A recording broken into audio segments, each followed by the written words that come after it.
Hello दोस्तों, मैं नीतीश और आप सभी का कार्तिक साइंस क्लासेस में आपका स्वागत करते हैं। तो आपको पिछले क्लास में पढ़ाया गया था मोशन के बारे में, और मोशन में आपको जितना भी पैरामीटर होता है उन सभी के बारे में बताए थे। जैसे पैरामीटर मीन्स कि जो मोशन को पहचानने में या जो मोशन के बारे में आपको डिटेल्स प्रदान करता हो तो उसको हम पैरामीटर्स बोलते हैं। जैसे कि आपका डिस्टेंस हो गया, डिस्प्लेसमेंट हो गया, वेलोसिटी हो गया, स्पीड हो गया, एक्सेलरेशन हो गया, ये सभी क्या है मोशन के पैरामीटर्स। इनके बारे में हम बहुत अच्छा से डिटेल्स में आपको 2 से 3 लेक्चर जो प्रोवाइड पीछे किए हैं उसमें बहुत ही अच्छा से पढ़ाया गया है, बहुत ही अच्छा से। तो आप अगर नहीं देखे हैं तो उस चीज़ को देखिए। और आज इसके बाद फिर इससे पहले भी हम आपको ग्राफ भी बताए थे, तो ग्राफ भी कि एक कहिए कि अलग ही टॉपिक था, और ग्राफ भी बहुत ही अच्छा से बताएं, बेहतरीन ढंग से बताएं। आप अगर ग्रुप डी चाहे एनटीपीसी चाहे एसएसएल का एग्ज़ाम अगर देते हैं तो फिर उसमें बहुत ही अच्छा से ग्राफ आपसे पूछा जाता है। तो चलिए आज जो है कि इसी में मोशन चैप्टर में ही एक आप जानते होंगे कि आपको गति का समीकरण पढ़ना है। ये जो गति का समीकरण है ये एक विशेष प्रकार के गति में ही ये तीनों समीकरण लागू होता है। ये किस प्रकार का गति है? तो ये गति है रैखिक गति। ये कौन सा गति है? रैखिक गति। तो आप सुने होंगे कि गति बहुत प्रकार के होते हैं। जैसे अगर एग्जाम्पल अगर ले लिया जाए तो जैसे आप सुने होंगे कि जो सीधा रेखा में अगर चल रहा है तो उसको हम रैखिक गति बोलते हैं। अगर सीधा रेखा में अगर चल रहा है कोई ऑब्जेक्ट है, जैसे मान लीजिए कि ये आदमी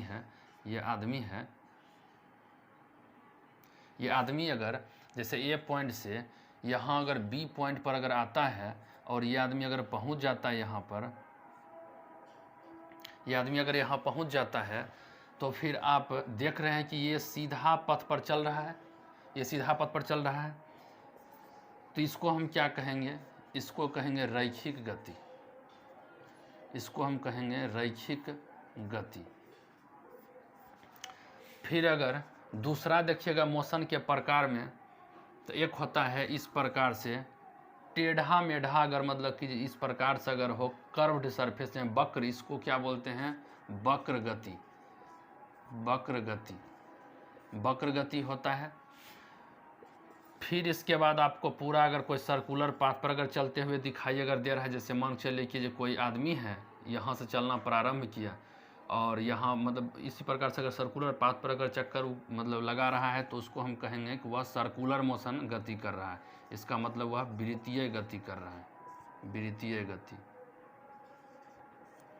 फिर उसी प्रकार से अगर डी नंबर चौथा अगर जिस प्रकार से आप पढ़ते होंगे प्रोजेक्टाइल मोशन भी आपको एक पढ़ाए हैं। तो ये प्रोजेक्टाइल मोशन अगर जैसे कोई चीज़ को अगर आप फेंकते हैं सरफेस टू सरफेस, जैसे यहाँ से आप फेंके और इस प्रकार से कि आपको अगर जाते हुए प्रतीत हो रहा है, तो इसको क्या कहते हैं? प्रोजेक्टाइल मोशन, जिसको कि आप हिंदी में प्रक्षेप गति बोलते हैं। फिर अगर बात किया जाए तो एक दोलन गति भी होता है। दोलन गति क्या होता है कि अगर आप घड़ी का पेंडुलम अगर देखे होंगे, घड़ी का जो रहता है, जैसे कि अगर यहाँ पर अगर दिखाया जाए आपको ई नंबर में, या फिर यहाँ पर आप देख लीजिए, जैसे आपको यहाँ दिखाते हैं कि घड़ी का पेंडुलम की गति किस प्रकार से होता है कि यहाँ पर इस प्रकार से ये कोई मान लीजिए कि इस प्रकार से है और ये क्या कर रहा है कि इस प्रकार से आपको गति करते हुए दिखाई दे रहा है। ये यहाँ पर है भी, ये इस प्रकार से। तो ये जो पेंडुलम है, ये पेंडुलम अगर इस प्रकार से अगर हो रहा है, इस प्रकार से गति कर रहा है, तो इसको क्या कहिएगा? इसको दोलन गति बोलते हैं। इसको दोलन गति बोलते हैं। तो वही हम समझाना चाह रहे हैं कि गति बहुत प्रकार के होते हैं, लेकिन जो रैखिक समीकरण जो आपको हम पढ़ाने जा रहे हैं वो सिर्फ यही रैखिक पाथ पर अगर, या फिर जो लीनियर जो कि जैसे गति होता है उसी गति के लिए वैलिड है, उसी गति के लिए हमको पढ़ना है, इन सबों के लिए नहीं पढ़ना है। तो वैलिड इसी खाली इसी पर है, इन सबों के बारे में हमको अभी नहीं पढ़ना है, इन सबों के बारे में नहीं पढ़ना। तो चलिए हम इसके बारे में आपको हम बताते हैं कि अगर रैखिक गति है तो किस प्रकार से आप पढ़िएगा, किस प्रकार से पढ़िएगा।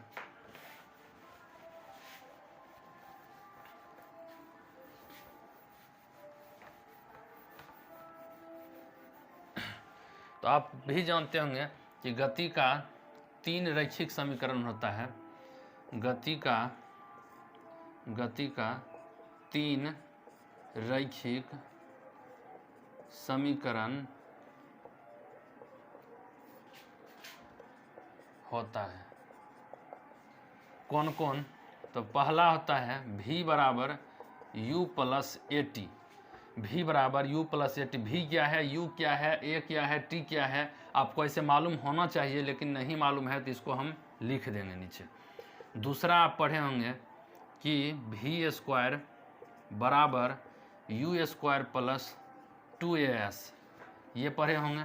तीसरा आप पढ़े होंगे कि s बराबर ut plus half A T square, ut plus half A T square. तो आप ये पढ़े होंगे। इन तीनों के बारे में आपको पढ़ना है। और चौथा देखिए, चौथा भी हम आपको पढ़ाएंगे, लेकिन चौथा बाद में इसके बाद पढ़ाएंगे। तो जैसे इन सबों में भी क्या है, तो भी लिखिएगा यहाँ पर कि इन सबों में भी जो हो जाएगा ये अंतिम वेलोसिटी है, ये अंतिम वेलोसिटी है, या वेग भी लिख सकते हैं। इसको क्या लिखिएगा, वेग है, तो ये अंतिम गति है। और u क्या है, शुरू का या फिर कहिए आरंभिक वेग है, a क्या है, ये आपको पहले से मालूम होना चाहिए कि a आपका त्वरण है। और t क्या है, तो t टाइम को मतलब समय को डिनोट कर रहा है यहाँ।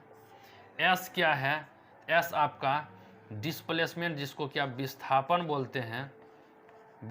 बोलते हैं, तो वो यहाँ पर हो जाएगा। तो इन तीनों समीकरण के बारे में आपको पढ़ना है अभी। तो सिंपली आप देखिए कि ये जो रैखिक गति समीकरण जो हम लिखे हैं, आपको हम बोले हैं कि अगर इस प्रकार का आपको जहाँ पर लगेगा कि मोशन कर रहा है, कोई भी ऑब्जेक्ट हो, कोई भी आदमी हो, कोई भी अगर मतलब कोई भी चीज़ अगर इस प्रकार का अगर आपको सीधे जाते हुए या सीधे आते हुए आपको लग रहा है, तो उसका मतलब समझिए कि आप वो रैखिक गति के बारे में पढ़ रहे हैं। जैसे आप अगर एक गेंद को ऊपर उछालते हैं, तो वो गेंद क्या होता है, फिर से वापस आ जाता है।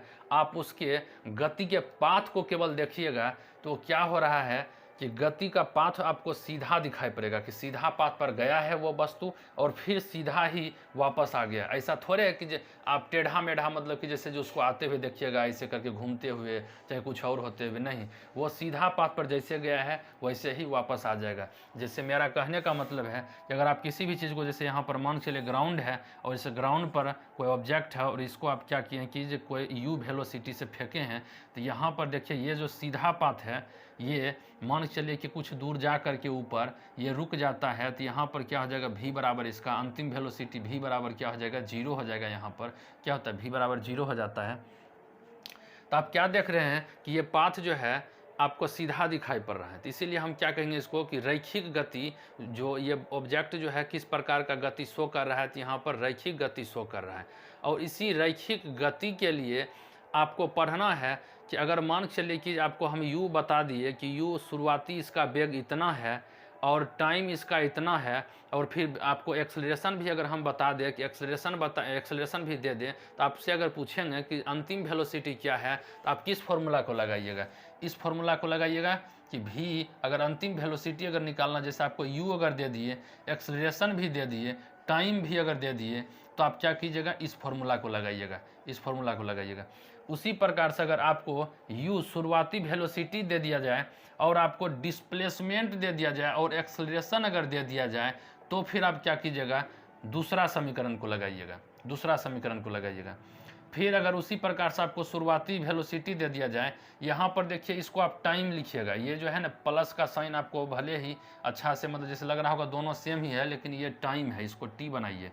तो ये जो है ut plus half A T square, तो ये t है यहाँ पर।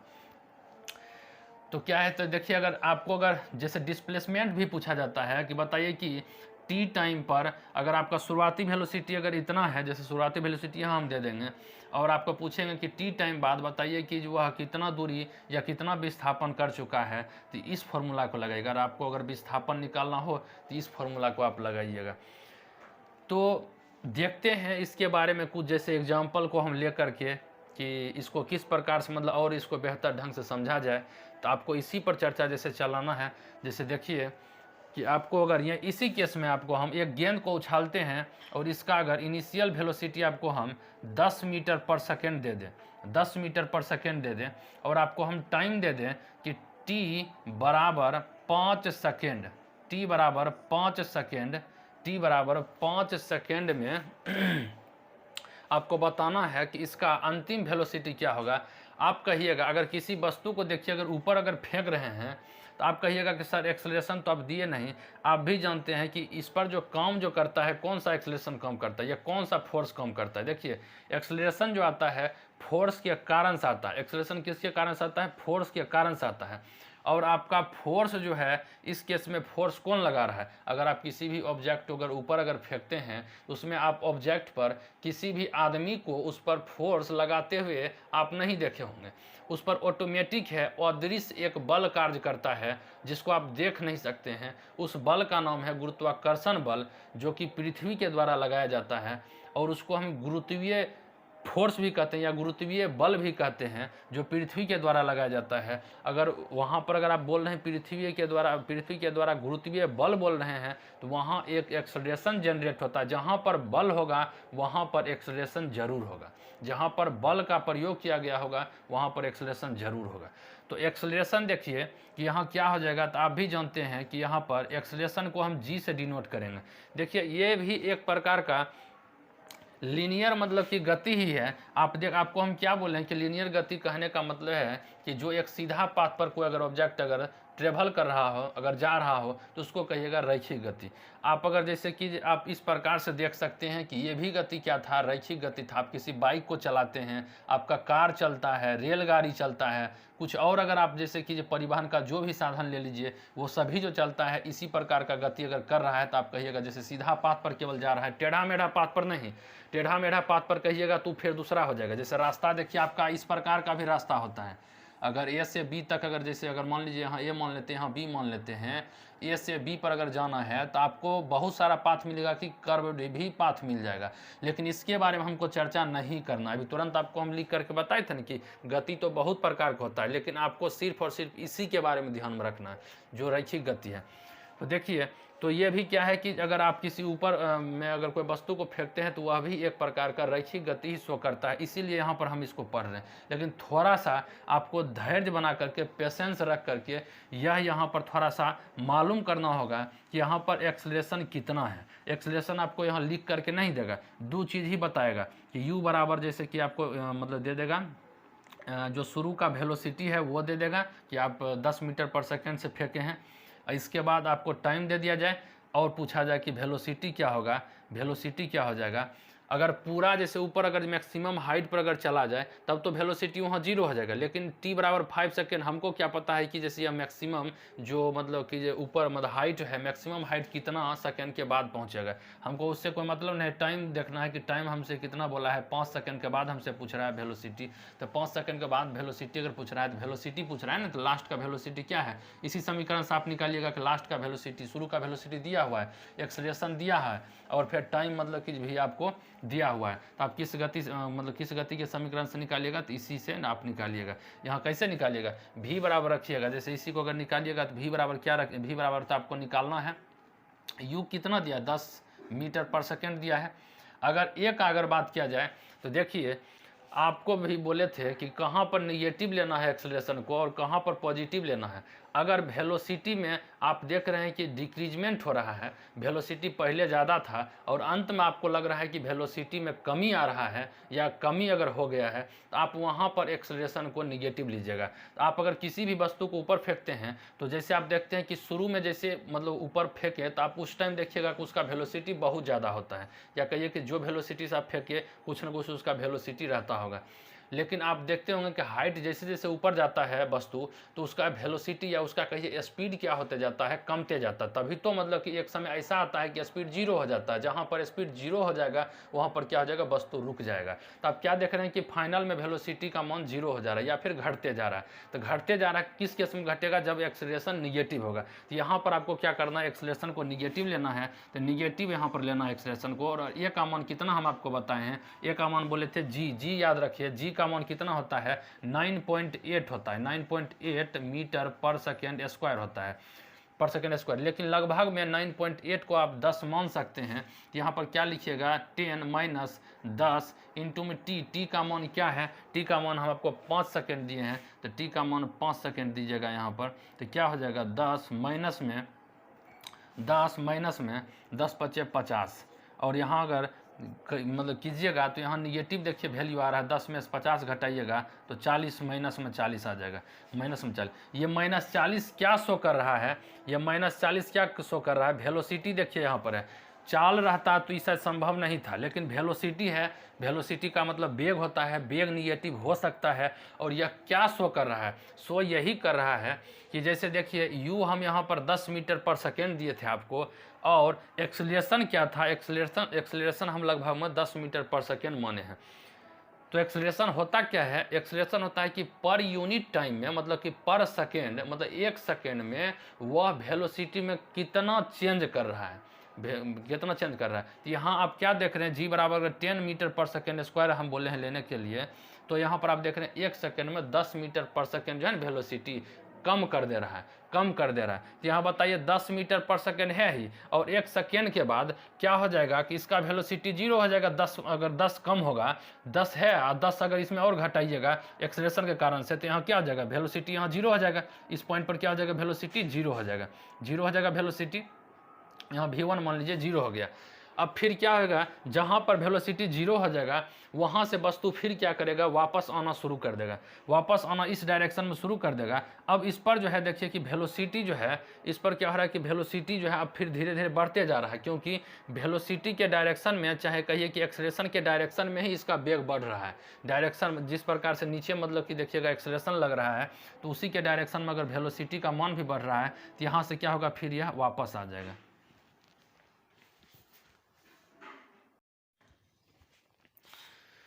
तो यहाँ पर आप देख रहे हैं कि v1 बराबर यहाँ जीरो हो गया। फिर से यहाँ जैसे ही वेलोसिटी जीरो हो जाएगा तो क्या हो जाएगा, वो ऊपर तो जाएगा नहीं, नीचे ही मतलब कि लौटेगा, नीचे लौटेगा। तो आप क्या देख रहे हैं कि एक सेकेंड तो आप ले लिए थे, 4 सेकेंड आपके पास और बचा है। यहाँ से फिर v बराबर जीरो है, जीरो से क्या करेगा कि एक्सेलरेशन उसको वेग को क्या करेगा कि पर सेकेंड मतलब एक सेकेंड में 10 मीटर पर सेकेंड वेलोसिटी चेंज कर देगा। तो यहाँ जीरो है तो एक सेकेंड के बाद फिर 10 हो जाएगा, फिर मतलब दूसरा सेकेंड के बाद क्या हो जाएगा, दूसरा सेकंड के बाद क्या हो जाएगा आपका, फिर ऐसे यहाँ पर मतलब कि कह भी सकते हैं कि फिर जैसे वेलोसिटी क्या हो जाएगा, जीरो हो जाएगा। वेलोसिटी एक सेकंड के बाद फिर मतलब कि वेलोसिटी क्या हो जाएगा आपका 10 मीटर पर सेकंड हो जाएगा नीचे। अब फिर अगर दूसरा अगर देखिएगा तो वेलोसिटी दूसरा सेकंड क्या हो जाएगा, 20 मीटर पर सेकंड हो जाएगा। तीसरा हो जाएगा फिर 30 मीटर पर सेकंड। चौथा सेकंड में हो जाएगा आपका 40 मीटर पर सेकंड। तो यही मतलब शो कर रहा है कि ये -40 जो आपका जहाँ शो कर रहा है, -40 जो शो कर रहा है वो आपका यही शो कर रहा है। देखिए ये भी एक चीज़ है कि आप धरातल पर अगर हैं तो ये मोशन संभव नहीं है। 5 सेकेंड मतलब ये तो आ जा रहा है, क्या आ जा रहा है, 2 सेकेंड के बाद ही धरातल पर फिर से आ जाएगा, 2 सेकेंड के बाद ही धरातल पर आ जाएगा। लेकिन अगर बात किया जाए कि 5 सेकेंड मतलब आपको जैसे इसके अकॉर्डिंग अगर आपको चलना है तो फिर आप यहाँ पर दे सकते हैं आंसर -40 दे सकते हैं। लेकिन अगर रियली में अगर पूछा जाए तो यह मोशन हो ही नहीं सकता, क्योंकि धरातल पर फिर से वह 2 सेकेंड के बाद जो है ना फिर से वह धरातल पर ही आ जा रहा है। तो 2 सेकेंड के बाद मतलब जो आप तीसरा सेकेंड, चौथा सेकेंड, पाँचवां सेकेंड के लिए जो काउंट कीजिएगा तो वो संभव ही नहीं है। तो आपको यही मतलब जैसे बता रहे थे कि जैसे इसमें भी आप मतलब लगाइएगा थोड़ा सा, इसमें है कि जो आपको एक्सेलरेशन जो लेना है हर हमेशा आपको g बराबर 10 मीटर पर सेकेंड लगभग में लेना है, नहीं तो 9.8 भी ले सकते हैं। आपको जैसे फिर उसी प्रकार से अगर जैसे किसी केस में आपको जैसे अंतिम वेलोसिटी बोलेगा निकालने के लिए, तो आप इस फॉर्मूला को लगाइएगा। फिर अगर सब चीज़ अगर दे दिया जाए, u दे दिया जाए, t दे दिया जाए, a दे दिया जाए और s अगर बोलेगा निकालने के लिए, तो आप वो भी निकाल सकते हैं। तो चलिए इसके बारे में मतलब कि जैसे जो गति का समीकरण है यहीं पर मतलब इसको ख़त्म करते हैं, और इसके बारे में जो भी क्वेश्चन होगा उस क्वेश्चन को आपको प्रैक्टिस करवा दिया जाएगा। अगला मतलब कि जो भी क्लास मतलब होगा उसमें आपको प्रैक्टिस करवा दिया जाएगा कुछ क्वेश्चन का, जो जिससे आपको मतलब कि लगे कि हाँ ये फार्मूला काम कर रहा है, चाहे ये इस फार्मूला पर आपका पकड़ बन जाएगा अच्छा से। आपका एक और मतलब कि जैसे इसमें होता है फार्मूला, जो हम आपको बोले हैं कि चौथा जो समीकरण है, चौथा समीकरण पर भी थोड़ा सा बात कर लेते हैं। चौथा समीकरण क्या है कि कभी कभी पूछ लिया जाता है कि अंतिम nth सेकेंड में, चौथा आप लिखिएगा कि ये फॉर्मूला है कि nth सेकेंड में डिस्प्लेसमेंट मतलब कि s क्या होगा, s क्या होगा। तो अगर इसमें अगर आपको निकालना है तो इसके लिए एक फॉर्मूला होता है कि